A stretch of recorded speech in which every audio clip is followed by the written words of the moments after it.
If you've been listening to my podcast for any length of time, then you know how strongly I feel that education is the front lines of the spiritual battle that is being waged against this nation, starting with the youngest citizens among us, our children in the public schools.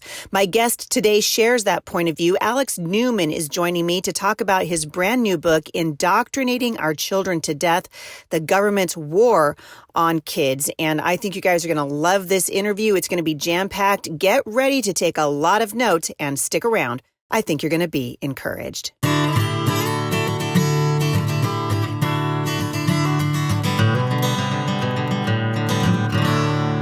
So, Alex, welcome to the podcast. It's good to see you. Great to be here. Thank you so much, Heidi. I always feel like, these speakers out on the road were like ships in the night. Everyone's like, oh, you saw so-and-so. I'm like, yeah, I saw him in the hallway, kind of waved. He was coming into a session and I was coming out. And everywhere you go, you are just lighting fires under people. What's your take on the tone right now when you're speaking at these conferences? And I'm assuming, like me, you're meeting a lot of brand new homeschoolers, people who are waking up, starting to figure it out about what's happening in our schools. What are you seeing out on the road this summer? Well, I think God's doing something really, really significant, Heidi. One of the things that I'm noticing is more and more parents are coming to the, I think, obvious conclusion that government schools are not a suitable place for children. And so we're seeing a huge influx of new people into the movement. Unfortunately, these are people who haven't had the experiences of us veteran homeschoolers who've been around for a while. And so a lot of them are still kind of thinking, well, let's try to do government school at home. Maybe we'll do it a little bit better. But you go to these homeschool conferences and they sit and they listen and they're afterwards like, wow, why didn't I think of that? Wow, we should be doing that. So huge things are happening. I actually just got back from the homeschool, the AFI convention in Arizona. A lot of new homeschoolers there. A lot of excitement about the movement, about the resources that are out there. So I'll tell you, I'm tremendously encouraged. I know there's a sea of bad news, and we don't want to downplay or minimize that. But if there's one really bright spot on the horizon, that is the explosive growth in homeschooling, and also the fact that homeschoolers are working with the new homeschoolers coming into the movement and getting them on the right track. Yeah, I agree. And I also think we're going to see probably a fourth wave of, at least, if not full-blown persecution, I think we are in for it because we're starting to see now more and more people in the government, certain governors and certain state legislators saying, we should probably regulate the homeschool movement. We should probably figure out, who these people are that are daring to teach their children. I'm starting to see more and more of that. Are you seeing it also? No question about it, Heidi. In fact, the last 3 homeschool conferences that I attended, I spoke on this very issue, the threat to not just homeschooling, but educational liberty in particular. And I've got like a little bit of a unique vantage point here because the last country I lived in was Sweden. And in Sweden, I watched this process play out. And I tell people Sweden is like a petri dish where the evildoers and the totalitarians try out their crazy ideas. They figure out what the response is going to be like, how we're going to market this. And, nobody outside of Sweden speaks Swedish. And so what happens in Sweden generally stays in Sweden so they can kind of test all their ideas out. And then from Sweden, it goes to California. And then from California, it spreads like a cancer across America. So I can see where this is going.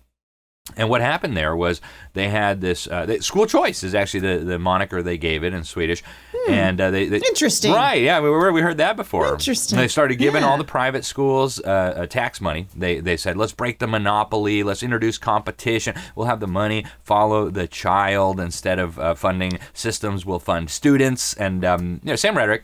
And it just sounds so good. It does. I mean, I'll be totally honest. It sounds appealing. So it does. Yeah. Until you think about the principles, and then you see where it goes. And so my wife and I were living in Sweden. Thankfully, our firstborn child was still way too young to be a victim of these laws, but we watched it happen. 2010, 2011, they closed the trap. They said all of the private schools that are taking public money must teach the government curriculum, which, by the way, makes California look reasonably sane by comparison, totally bonkers. Yep. And they went ahead and banned homeschooling. And so I watched, actually the HSLDA and the Alliance Defending Freedom contacted me because I was the only American journalist they knew in Sweden. And they said, hey, could you cover this stuff? So I got really into this story. The persecution of the homeschoolers was relentless. It was brutal. They were kidnapping homeschool children, even as some of these families were trying to flee the country.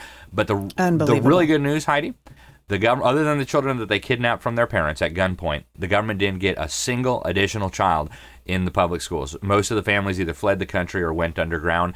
And so, yes, we're seeing these same trends here. We're seeing the same talking points. We're seeing the media now building up a hysteria about the alleged dangers of absolutely homeschooling. True. Yeah. Elizabeth Bartholet and her sidekick James Dwyer, right, law professor at Harvard, law professor William and Mary, they're now laying the legal groundwork, the legal arguments. And by the way, even if you're not a homeschooler, folks, go listen to what James Dwyer is saying. He says parental rights are a fiction. He says the only reason there's a relationship between a mother and her child, between a father and his child, is because the state confers that upon us through its maternity and paternity laws. So this is their ideology. It's the same ideology of Adolf Hitler, Shocking. Chairman Mao, Joseph Stalin. Yep. And these people are loose in our country, and they're coming for us. So we've got to prepare. We've got to have a battle plan to resist this evil agenda.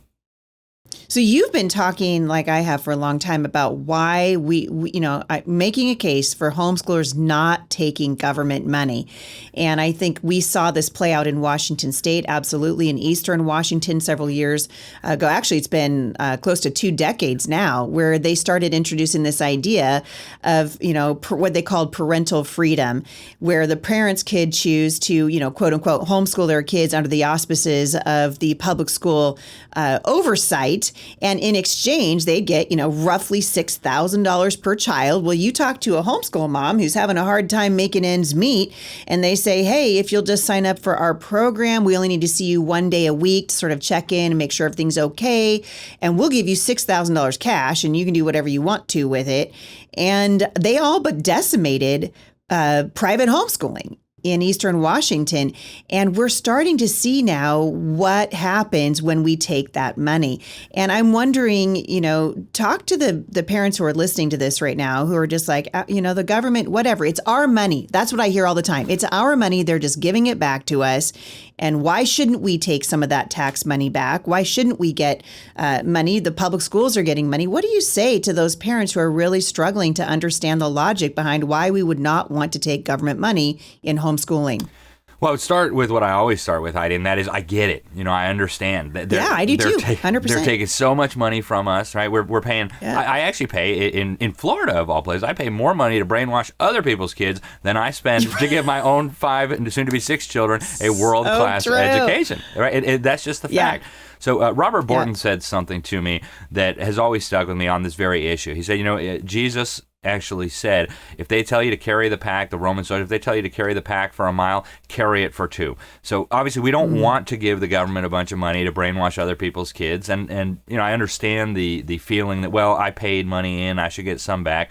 But the price will be your freedom. And we're seeing this now so clearly. You mentioned Washington. I just got back from Arizona, and the cat's out of the bag now. A lot of us warned that this was going to happen. Yeah. So they got a Democrat governor. And prior to that, it's a Republican state. This will never happen. Well, they got a Democrat governor, and the Democrat governor, Katie Hobbs, is on the warpath. She has put out a statement on what they're going to be doing with this, and if you take the government money, you have to follow the educational standards. You have to comply with all of this government foolishness. And so I had a lot of discussions in Phoenix just a few days ago about where this was all going. A lot of parents are saying, probably going to stop taking the money. Same thing just happened here in Florida. HB1, last year we fought really hard to try to, first of all, turn this back. We were unsuccessful, so we tried to mitigate the damage. But same type of thing. You want to take the government money? Sure. $8,000 per child. I could get almost... Sounds so good. Right? It sounds so good. Yeah. $50,000. Yeah. A family with 5, 6 children could get from the taxpayer. So we're going to take money from our neighbor. But again, the price will be your freedom. So in Florida, you were supposed to meet with a choice navigator now who's going to, quote, assess... Because the government is so good at educating kids, Alex. Right? They're so good at it. Yep. I mean, look at the shining examples of the public school system all around the United States. We are excelling, aren't we, in reading, writing, and arithmetic. Our kids understand the history of the country. They can quote the Constitution. They know that men are men and women... Oh, wait. No. Right. That's not true. That's right. And the government will tell you this. Less than 1/3 of the victims of public schools are proficient in anything, English, reading, writing, math, science, history. So we know that the government has failed spectacularly. Just this morning, I finished up an article about the federal government's own data showing that 1 out of every 10 children in a government school has been sexually abused, sexually assaulted, raped by a faculty member, a teacher, or a bureaucrat. So the government schools are a dumpster fire. And the last thing we should want as homeschoolers is to get intertwined with that, right? And again, I get it. I understand why people are going for this. I understand the people who are making the case for this. But I think if you go back to the principle, it'll clarify things, right? We are not to be taking things from our neighbor. We are not to be coveting their things. We want to keep the education of our children in the family realm, in the jurisdiction of the parents. We don't want to confuse that with the government's jurisdiction. And once you start intertwining the two, you end up with a disaster, and it will go the way of Sweden if we don't stop it. Yeah, and I love that you just use that word because the operative word is jurisdiction. The question is who gets to decide, right? These are questions that homeschool parents need to ask themselves before they take that money. Do I really want the government coming in and deciding how I raise my children, what I teach my children? Because eventually they're going to pull the rug out from underneath you, right? So it starts off just like you were saying. It starts off really sweet and kind. Oh, look, they care about me. They care about my kid. No, they care about control over your kid and control over what you teach them. And that's the truth. And the government has become really the primary educator now for children in the United States and around the world. How did we get here, Alex? Because that's not where we started out. No, you're right. And that is actually the story I tell in my new book that we released this year, Indoctrinating Our Children to Death, how government schools are waging war on faith, family, and freedom, and how to stop it.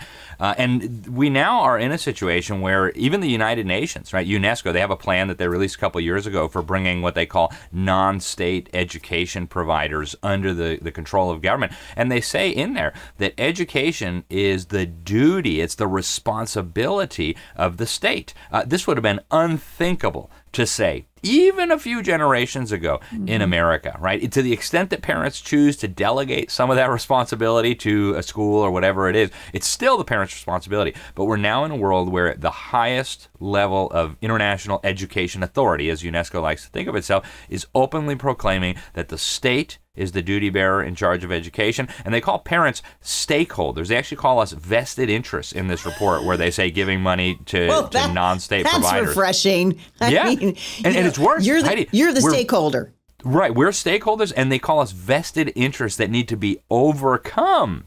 Right. So they view us as an obstacle to their agenda because we want to pass our values, our traditions, our culture, our civilization, maybe even our religious beliefs, God forbid, Heaven forbid, down to the next generation. So we're stakeholders. We're vested interests that need to be overcome. And again, the mechanism that they use there is the state is in charge, and we're going to bring everybody into our system by giving them free taxpayer money. Man, I have said for a long time on the show, I think that you are probably one of the most brilliant minds when it comes to educating people about the history of the public school movement, where America was before the public school movement took over. And in fact, out on the road this year, I think I told you when I saw you last, were we in Denver? I can't remember. I think it was Denver. So, yep. And I've been teaching about the history of the public schools. Who is John Dewey? You can go all the way, everybody knows John Dewey and Horace Mann, but you take it way, way back to this little community in Indiana. And when I started reading your research on the history of the public schools, it was shocking to me. And when people understand it, when you start, putting those pieces together, all of a sudden this fuzzy picture of education comes into very, very sharp focus. America didn't look this way before the government took over education, did it? How did we start, Alex? How did we get to where we are? Yeah, and you just made such an important point, Heidi. This is not normal. This whole thing where the government educates children, that's the new experiment. It's not homeschooling that's the new experiment. And so we actually had in America the best educated population of any country in the world at any time in history. There was nothing like it, right? We had almost universal literacy in most of the country, especially in the big cities. Alexis de Tocqueville came over here in the 1830s. He was just astounded at the level of education. He said any education that the parents aren't directly responsible for is in the hands of the Protestant clergy. And so very, very clear that this is what education looked like. And then you had this guy, Robert Owen, come along. And so, you ask people who came up with the idea that the government ought to educate children. And a well-informed person will typically say, well, that was Karl Marx. Karl Marx wrote the 10 planks of the Communist Manifesto. One of the 10 planks was that the government ought to take over education and brainwash the kids. But decades before Karl Marx came along and wrote all this drivel down, there was another guy, Robert Owen. Very wealthy man. He married into a wealthy textile family. He was from Wales. And he came up with the idea that we needed to move away from traditional society. We didn't need private property. We didn't need family as the basis for civilization. We needed a new kind of communist utopia. And to prove the superiority of these ideas, he established this commune in Indiana called New Harmony. Obviously, it failed very rapidly because when you ignore God's commands, like thou shalt not steal, and God's design for family, things don't work well. Things don't work well. And so his takeaway from the failure of this ridiculous experiment was not that, hey, communism is a dumb idea, we should probably not try that again. His takeaway was that it didn't work because all these people in his commune had been raised in a thoroughly Christian society where Christianity just saturated everything. So he came up with the idea that government ought to take over the education of children. And he was open about this. He wrote essays about it. Obviously, they didn't take off in America. People were not too interested in this. It was like, well, chapter and verse, please. I'd like to see where in the scripture God says government ought to educate my children. Yep. But the ambassador from the Prussian regime got a hold of these essays. And Robert Owen tells this story in his autobiography. He says that the Prussian dictator so much approved of these ideas that he ordered his interior minister to go ahead and set up what would become eventually the world's first education system of the state, by the state, and for the state. And so that is where Horace Mann was actually getting his ideas. You're right. Americans, at least those who are well-informed on education, know a little bit about the story about Horace Mann. The really well-informed ones know that he got his ideas from Prussia, but you have to trace it back to where the ideas originally came from. And we know quite a bit about what Robert Owen believed, Heidi, because there was a guy who was part of his operation. His name was Orestes Brownson, and he became a Catholic. He repented of his involvement in this secretive operation that Owen had established. And he kind of blew the whistle. He wrote a whole piece on what they were doing. He said they wanted to change public opinion to support government education. They wanted to get men elected to legislatures, men like Horace Mann, who was a legislator in Massachusetts. And then ultimately, Orestes Brownson said the main object of this plan was to get rid of Christianity, using the school system as the vehicle, as the mechanism to de-Christianize society. And it's all in black and white.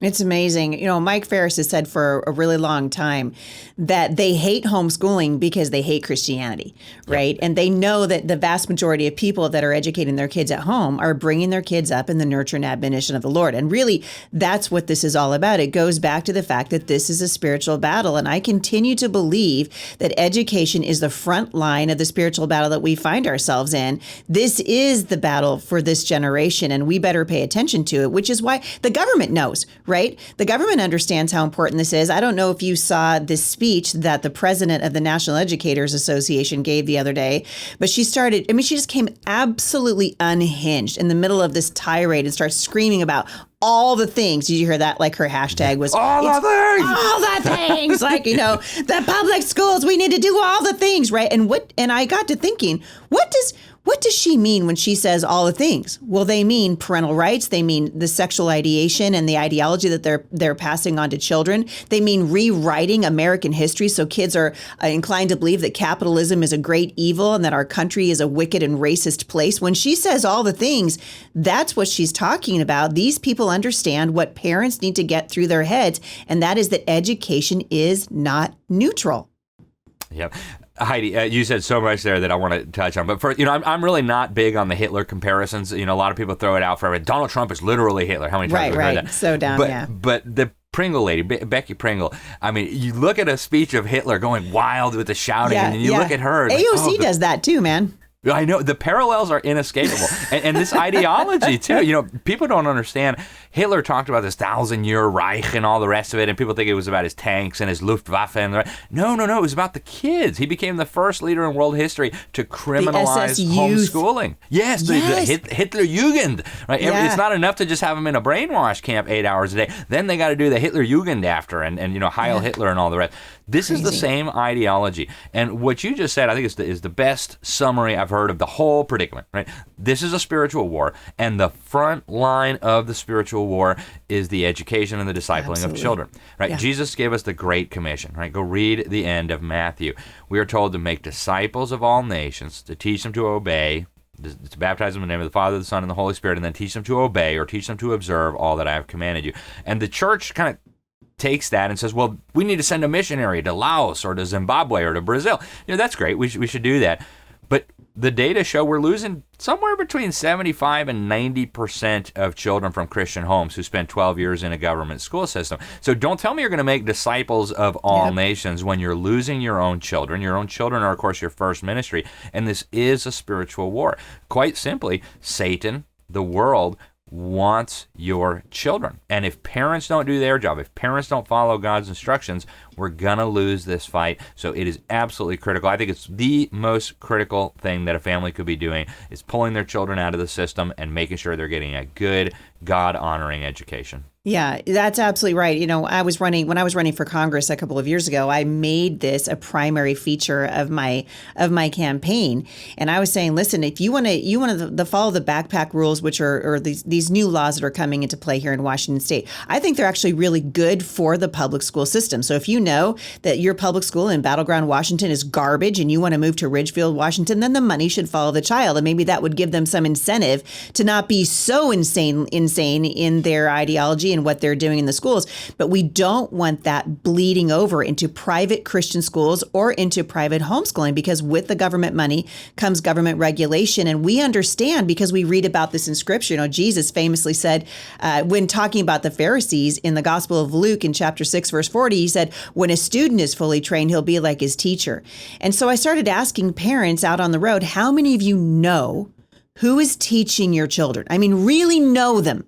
You know their ideology, you know what their faith is, you understand how they feel about your rights as a parent. How many of you really know the teachers?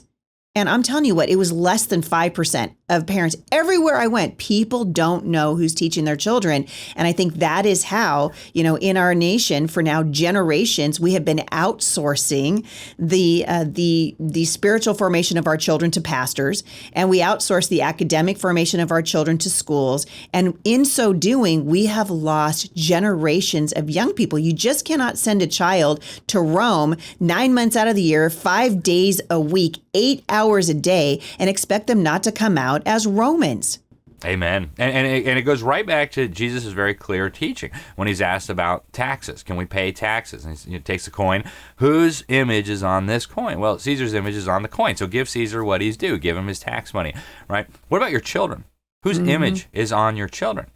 Do your children belong to Caesar, or do your children belong to God? And if you think your children belong to Caesar, first of all, you're mistaken. But second of all, keep sending them to Caesar and see what happens. It's not going to end well. You might as well play Russian roulette with 5 rounds in the chambers than continue to send them there. I mean, the suicide, the gender confusion, the dumbing down, the sexualization, the rapes, it is a horror show.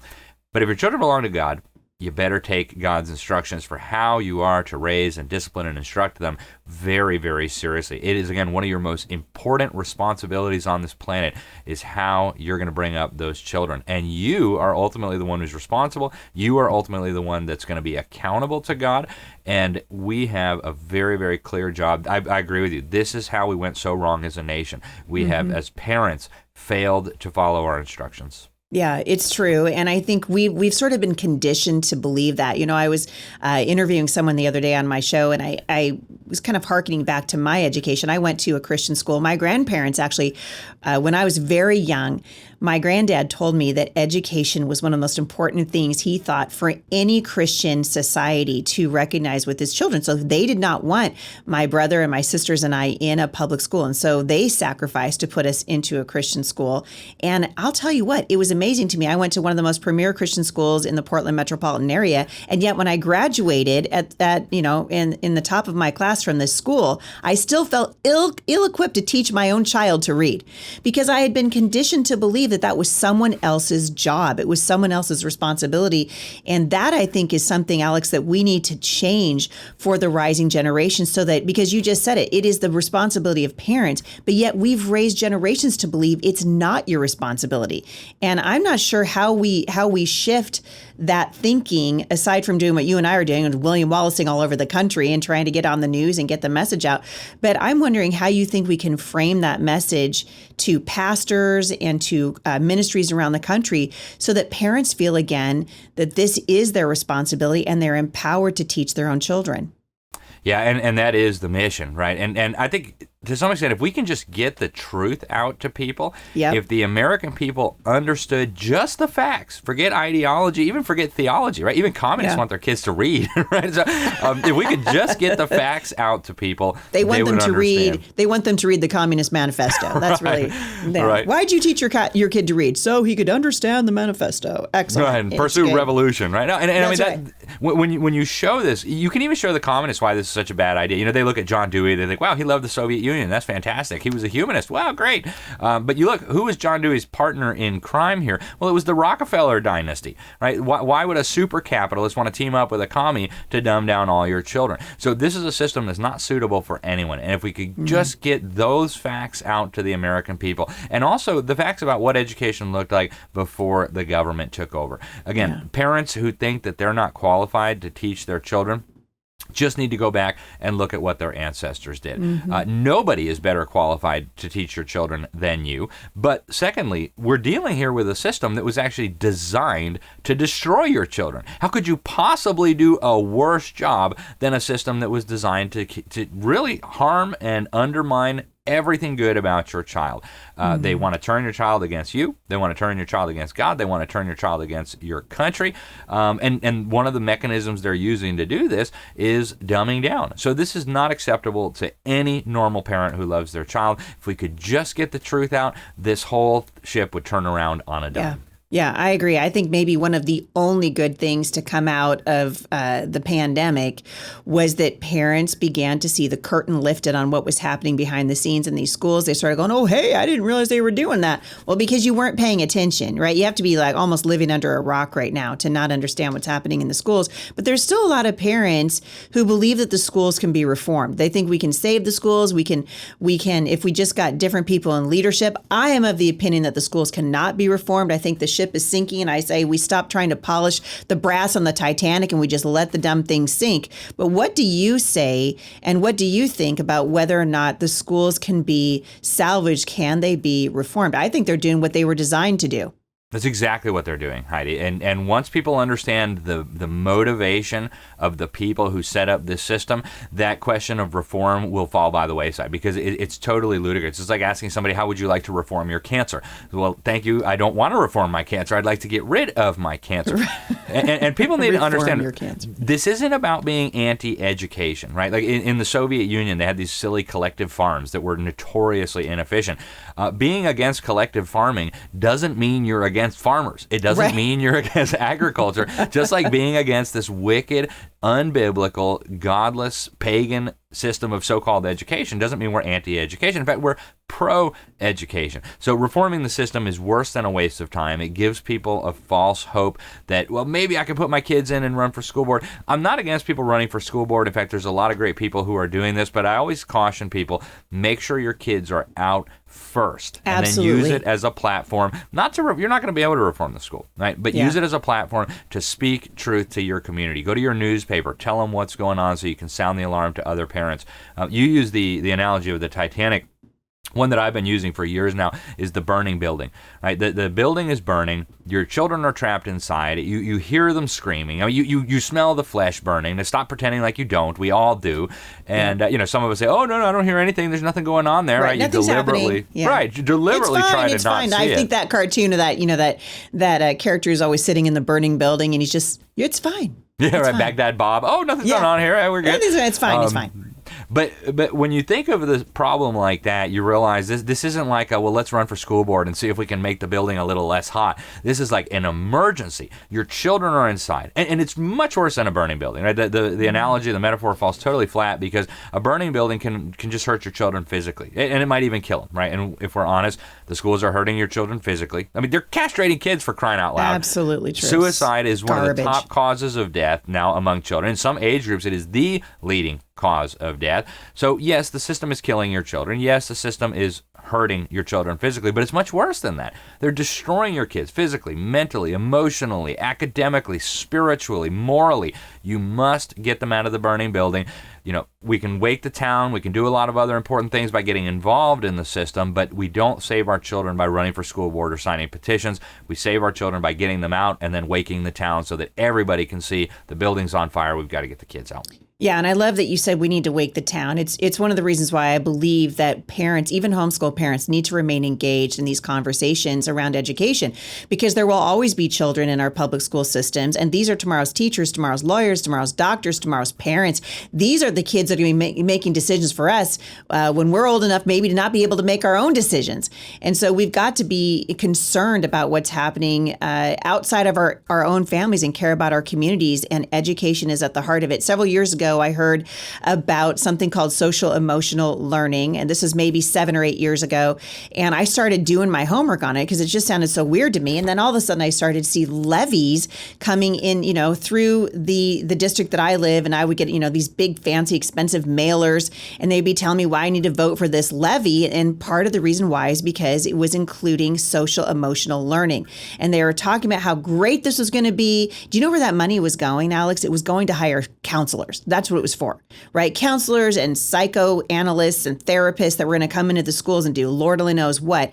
What is social emotional learning? Because there's still a lot of people who are confused about it, and it sounds really good. It sounds really good, just like it sounds good to have the government say, I'm going to give you $7,000 and you're going to, quote unquote, be able to homeschool your children. I think they've done the same thing with SEL. Can you explain sort of what that is in a nutshell for people who are still kind of on the fence, like, no, it's a good thing? Yeah, well, thank you, Heidi. And this is an issue that I think everybody needs to understand. This is even bleeding into Christian schools now. They're Absolutely. throwing a few Bible verses on top. Yeah. So I first started digging into this some years ago, and as far as I know, I think I did the first major critical expose of this because it really snuck up on people. Yeah. But when I started doing the research, the big organization here is CASEL, the Collaborative for Academic, Social, and Emotional Learning, funded by Bill Gates of hell, of course. Yes. Who, by the way, is one of the big financiers of the school choice movement. Just throwing that out there. Oh, there's a shocker. Right. So I'm spending time on CASEL's. He's a good guy. He's from Seattle. Oh, yeah, right. All the good things come out of Seattle. Right. Yeah, like the COVID craziness, the climate craziness, Common Core. Thank you, Bill Gates, right? Yeah, thank you. So good. He is such a dangerous individual. So I'm researching on CASEL's website, and this was before there was a lot of negative attention. So I click on the history tab. Let's find out the history of social emotional learning. So one of the top items on there was that the idea for this came in the early 1990s at a meeting of the Fetzer Institute. Now, I was not familiar with the Fetzer Institute, so I looked it up. Turns out it's a New Age occult center founded by a disciple of Alice Bailey, the founder of the Lucifer Publishing Company, for the purpose of injecting spirituality and shifting the climate in schools. Now, that was really, really significant. They have since taken that off of their website, but I've got the screenshots, and it's still available in the archives. Now, got to send them to me. I will, yeah. It's astounding. You don't even have to really scratch the surface to find the occultism in here. Now, one of the top gurus of SEL, and this is universally acknowledged, her name is Linda Lantieri. She's a professor at Teachers College at Columbia University. I've got her on video, Heidi, talking about how she's getting her ideas from a dead person she claims to be talking to. And I've got her on camera. I promise you. Yes. So she says she's talking to this. She says, she's dead, but she's not really dead because she comes to all my meetings. And, you might call her interdimensional. So the same thread of occultism. You might call her a demon, yeah. It's exactly what it is. I mean, you read your Bible. You're not supposed to be talking to dead people. They're not even dead people. It's demonic. And all over this SEL thing. The superficial problem is that it's the culmination of a century of research into behavioral psychology and behavioral manipulation to try to manipulate the worldview, the attitudes, the beliefs, the feelings of your children on all these issues, right? So they start off with something like, we want our children to be justice-minded. And who doesn't want their child to be justice-minded? But they define it real differently from you, right? For them, justice-minded means abolish the border, massacre babies in the womb under the guise of choice. It means critical race theory. It means environmental wackadoodle ideas like the climate it's climate change, yeah. Precisely. Yeah. And when you read their website, this is very obvious. They don't even really bother hiding the radical left-wing ideology behind it. But the occult thing, that is one of the things that troubles me most. UNESCO actually has an international agency that is dedicated solely to injecting SEL into all the schools of the world. And it'll take you about 3 milliseconds on their website to figure out, again, radical occultism, open nexus with paganism, right? The thing's run by Hindus. It's actually based in India. Are you talking about UNESCO? Yes, UNESCO has an agency within UNESCO based in India, injecting SEL into education all over the world, Heidi. So explain a little bit. There's a lot of people scratching their head right now going, what is UNESCO? So let's explain who that is. So UNESCO is the UN Educational, Scientific, and Cultural Organization. It is sounds good. That sounds good. Right. Think of it like the Global School Board, except it's not elected. Think of it like the Global Department of Education. Okay. From the very beginning, it is beyond horrifying, Heidi. From the very beginning, this thing has been run by wackadoodles, if we want to put it very charitably, right? The first guy to run it, Julian Huxley, was the head of the Humanist Association, right? These guys that believe that there is no real God, so I'm a God, you're a God. Same thing that Satan said in Genesis 3, right? Ye shall be as gods. So that's what he believed. He was also the head of the Eugenics Association. So he believed this racial silliness that some races are better than other races. So he would have loved Margaret Sanger, the founder of Planned Parenthood. Oh, they were like this. The whole cabal, all John Dewey's associates, Adolf Hitler, Margaret Sanger, founder of Planned Parenthood, Bill Gates' dad, right? Bill Gates Sr. They're all, peas in a pod. So UNESCO, from the very beginning, was dedicated to the proposition that we're going to, in their words, build peace into the minds of men, which is another way of saying we're going to brainwash children to believe that we need this one world system where war will not be possible because there will no longer be independent nation states capable of waging war on each other. In the intervening decades, it has been run by actual card-carrying members of the Communist Party almost from the start. It was so bad, Ronald Reagan pulled us out for that reason. Donald Trump pulled us out in 2018, I believe it was. So this has been known for a long time. Did Joe Biden put us back in? Yes, he did. Yes, he did, unfortunately. Yeah. But we could talk about UNESCO for a long time, but I'll tell you this, too. They've got what they call a World Core Curriculum. They worked very closely with Robert Mueller, the author of the World Core Curriculum. He's called the father of global education. And the World Core Curriculum, I actually have the book that it's all based on. It's right here in front of me. So Robert Mueller, the guy who wrote the World Core Curriculum, he was the Assistant Secretary General of the UN, he acknowledged in the foreword to the teacher's manual of the World Core Curriculum that it was based on the writings of Alice Bailey and what he called the Tibetan teacher Jaival Kul. And so if the World Core Curriculum, which is supposed to be taught in every school in the world to every child in the world, is based on the writings of Alice Bailey, we ought to know who she was. I mentioned her earlier, the founder of the Lucifer Publishing Company.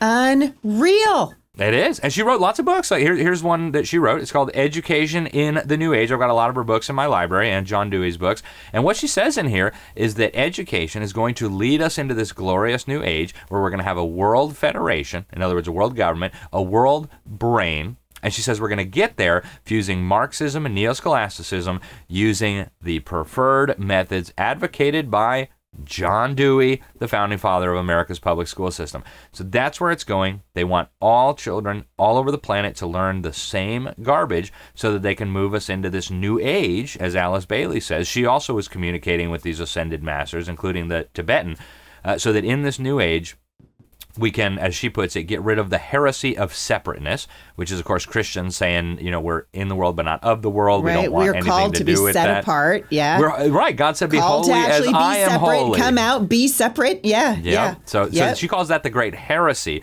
that we're going to have to get rid of. And education is the vehicle for doing this. Yes. So you can go real deep down this. I know there's not going to be time or probably even an inclination to go to the very bottom of this rabbit hole, but folks, it gets real dark real quickly. And so when I say this is a project from hell, I mean it literally.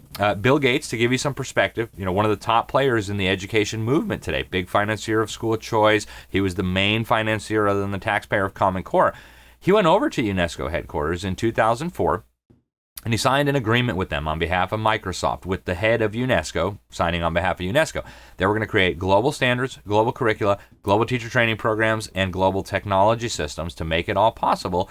He comes back to the United States, starts pouring millions and then billions of dollars into what eventually came to be known as Common Core. So, folks, it's all connected, and trust me, it's not in the best interests of your child, no matter what way you cut it. So really what you're saying is parents need to get their kids out of this school. I mean, the building's on fire. Like the building is on fire. The barn is on fire. At what point do we get the horses out? You need to stand around and just sort of scratch your head and go, well, it's really not that bad. And what you're saying is, no, it is that bad. And it is actually demonic what is happening in our schools. And you got people that want to write curriculum for global organizations talking to demons. Yep. And it's here too. For goodness sake. Heidi, it's here in America too, right? George H.W. Bush, the guy who was always blabbering about the New World Order and all the rest of it. He hired a lady over at the Department of Education Dr. Shirley McCoon. She was actually from Washington, if I'm not mistaken. A lot of ties to Washington State. Oh, so many good things coming from Washington. So this lady hired to start bringing in the national standards before we had national standards, start bringing in the accountability, what eventually came to be known as No Child Left Behind and all the rest of it. So she's hired, and George H.W. Bush brings a summit together. He brings all 50 of the nation's governors together and puts Dr. Shirley McCoon up on the stand, and she's talking to these people. She says, look, we're headed into a total transformation of our society. So you need to understand that one of the key purposes of schools, and I'm paraphrasing, but it's almost word for word, is to bring about social change. She says that schools have a social change function where we need to figure out where we want the world to be in 30 or 40 years and prepare the children for that. Now, you probably won't be surprised anymore, Heidi, to know that Dr. Shirley McCoon was also communing with these spiritual entities. She wrote a whole book in collaboration with these demons. It's called The Light Shall Set You Free. You can get it right now on Amazon. So all over the leadership of education in the United States and at the global level, you'll find people who will say openly in public that they're communicating either with dead people or with ascended masters. These things that we as Christians who've read our Bible know are from the pit of hell. That is, I'm writing down all the things you're saying. I'm gonna have to go back and listen to my own podcast again because I can't write fast enough. The reality is that we need to care about education. One of the very first interviews I did when I ran for Congress was done by a guy named Lars Larson here. He has a syndicated radio show, and he mocked me for caring about education. He said, why do you care? Why are you putting education in your platform? The federal government's not involved in education. And I was like, dude, are you sleeping? Have you ever heard of the Department of Education? Right. The government is involved in education every day of the week and twice on Sunday. We are hearing about the government's meddling in education because they have a vested interest, right, in what happens with our children. What do you think? Donald Trump is talking about abolishing the Department of Education, which is something I think needs to happen, 5 minutes after it was created. Do you think they're going to abolish the Department of Education? And if they do, will it make a difference? Great questions, Heidi. Now, Donald Trump also said that in 2016. And, of course, we still have the Department of Education still with us around today. And Ronald Reagan said the same thing when he ran. And unfortunately, we still have the Department of Education. So whether he will be able to get that done, I don't know. But what I would caution people is that even if we could do that, you need to think of the education monster as a hydra with a lot of tentacles. The NEA is one tentacle. You could cut hydra, off the NEA. Great image. Right. Just imagine all the tentacles, right? And they're all working together to devour as many children as possible. You could cut off a tentacle, the Department of Education. You could cut off another tentacle, the NEA or the Common Core or whatever, and the machine would keep destroying and devouring children. Even if you cut off all the tentacles, they'll just grow back, right? So we need to understand this comes from a poison seed. And to go back to the subject we were just talking about, Jesus actually articulates it very clearly in Luke and in Matthew. He says, whoever's not with me is against me.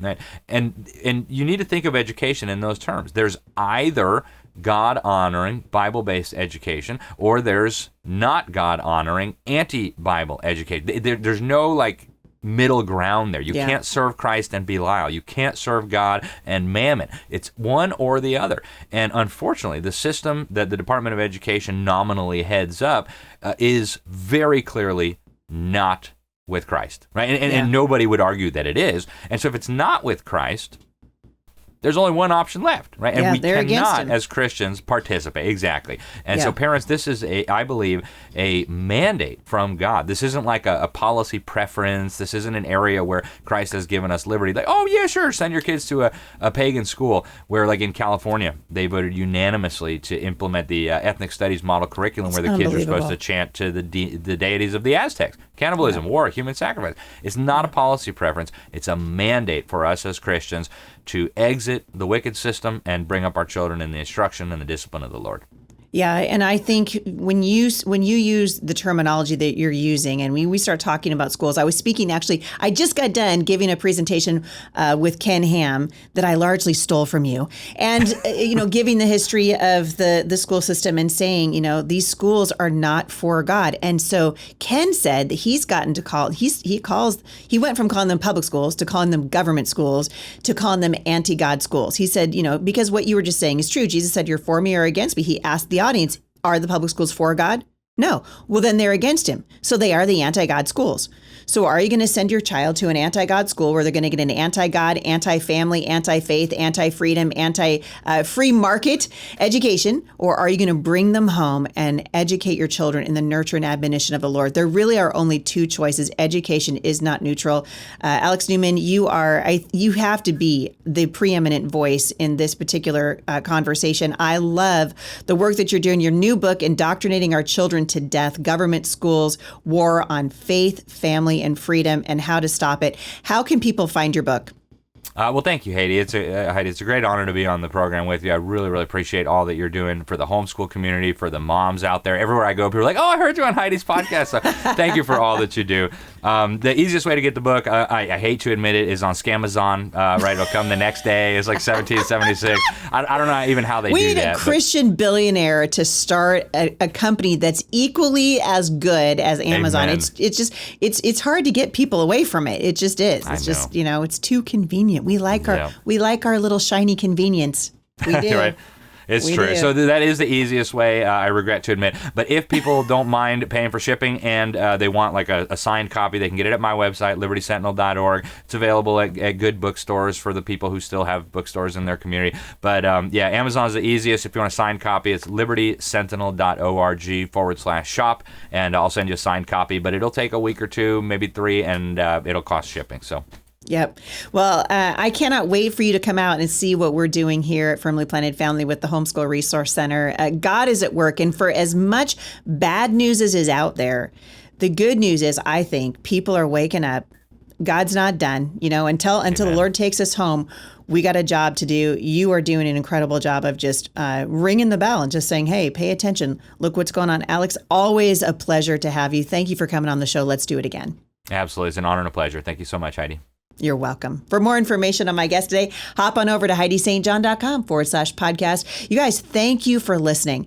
I know that this is a lot of information. I hope you'll go back and listen to it on a slower speed than we're probably cranking it out to you today. But this is important information. We need to educate people that are around us. Let your pastors hear this conversation. Educators need to hear it. People need to understand what is going on and what is behind the movement that is our government schools. So thank you guys so much for listening. I will see you right back here again at the intersection of faith and culture.